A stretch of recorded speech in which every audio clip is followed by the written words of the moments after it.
Olá! Hoje a gente vai mergulhar fundo, quase como detetives da alma. Boa analogia. É que nossas pistas são os trechos de um texto do século XIX, o Livro dos Espíritos. Que prometem um mapa. Exato, um mapa do tesouro para a perfeição moral. Eu sei, parece um objetivo...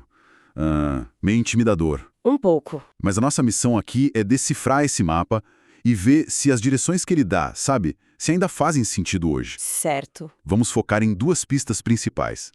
Primeiro, o que realmente define uma pessoa de bem? E segundo, qual é o método prático, o X no mapa, para a gente chegar no autoconhecimento? E o interessante é que não é um mapa só, né? São tipo duas versões sobrepostas. Como assim? A gente tem o texto original do Allan Kardec, que é super direto, quase um interrogatório. Sim. E a outra é um comentário posterior, do Espírito Miramis, que pega as mesmas pistas e adiciona cor, profundidade. É como se colocasse um mapa em 3D. Entendi. Então, nosso trabalho é juntar essas duas visões para entender o que elas consideram um progresso real e, o mais importante, quais ferramentas elas nos entregam para começar essa caminhada. Ótimo.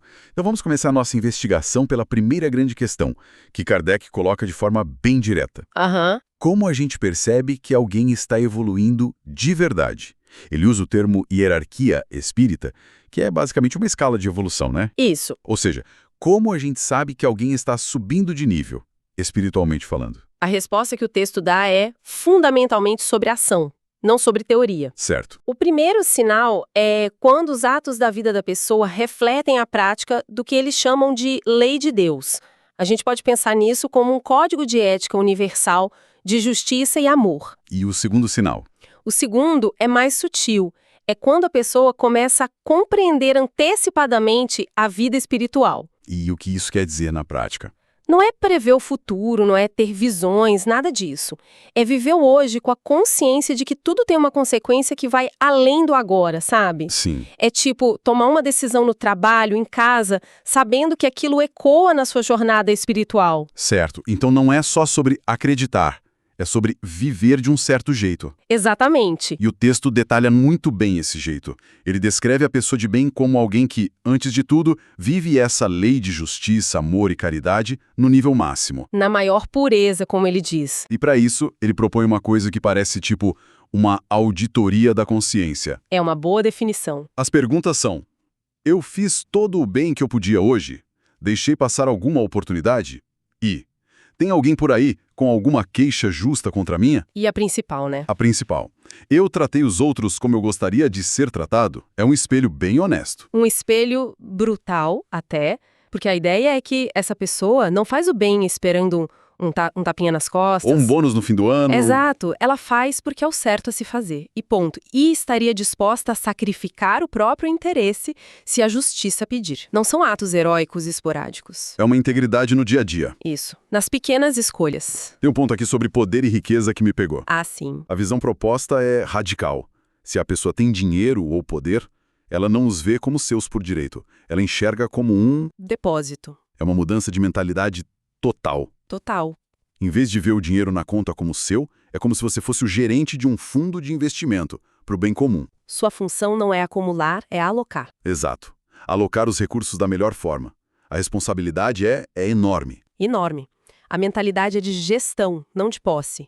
E isso se reflete em como a pessoa lida com o poder. Certo. Se ela tem gente que depende dela, a autoridade não serve para inflar o ego, serve para elevar as pessoas. É uma visão que demole a ideia de hierarquia baseada em orgulho. Demole e substitui por uma hierarquia de serviço. Quem está acima está, na verdade, a serviço de quem está abaixo. E o retrato se completa com a ideia de indulgência, de tolerância. Sim. A pessoa de bem é paciente com as fraquezas dos outros, porque ela tem plena consciência das suas. E aí vem a citação, né? Vem a citação direta de Cristo. Atire a primeira pedra aquele que estiver sem pecado. Isso.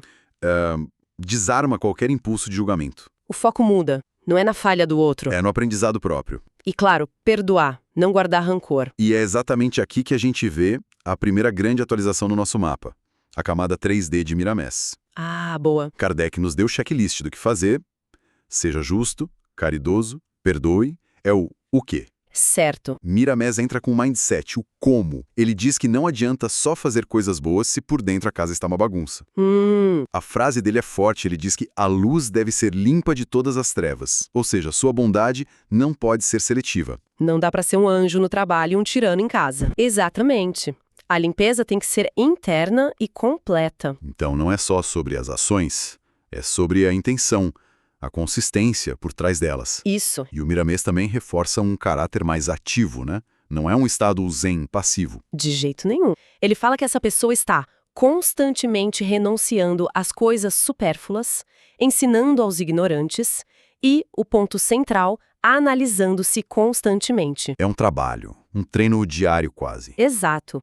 E essa parte ativa leva a uma das imagens mais poderosas de toda a análise. Qual? Ele usa a metáfora da passagem em que Jesus acalma a tempestade no mar. Sei. Miramês diz que, ao praticar essa autoanálise e essa lei de amor, a pessoa adquire o poder de acalmar as ventanias do mal dentro do próprio coração. Que uau. Ela consegue olhar para a raiva, a inveja, o medo e dizer: acalma-te, emudece. Que forte isso. A moralidade deixa de ser uma lista de regras externas e se torna uma ferramenta de poder e de paz interior. Sinceramente, isso muda tudo.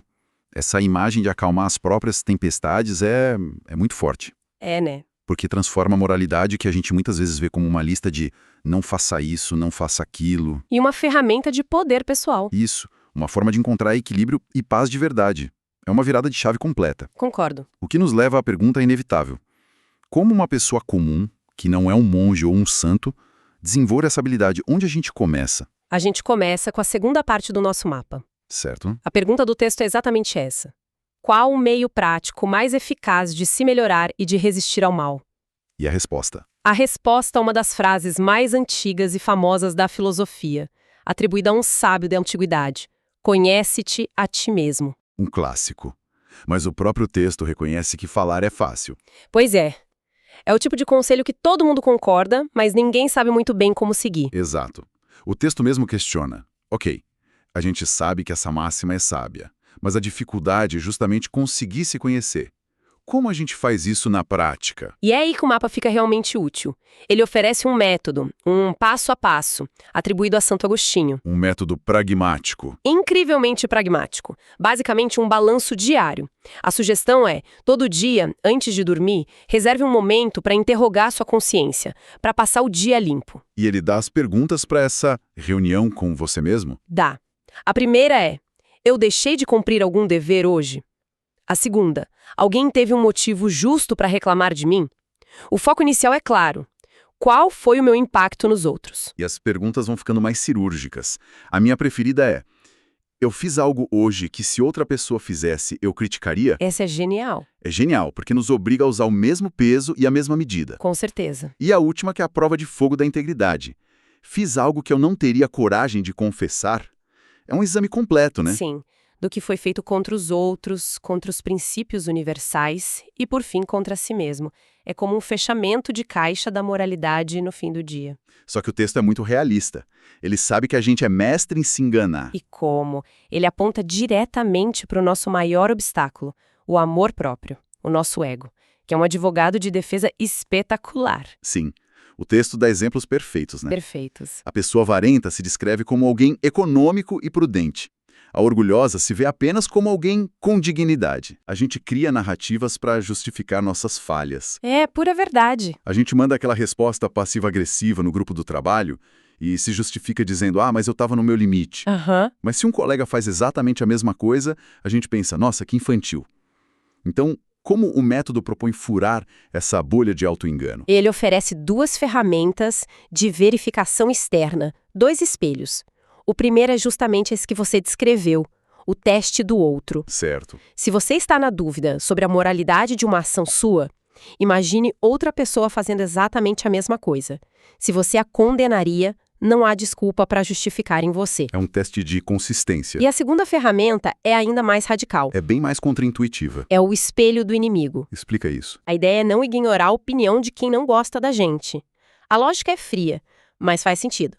Nossos amigos podem ter receio de nos magoar. Mas nossos desafetos não. Eles não têm o menor interesse em dourar a pílula.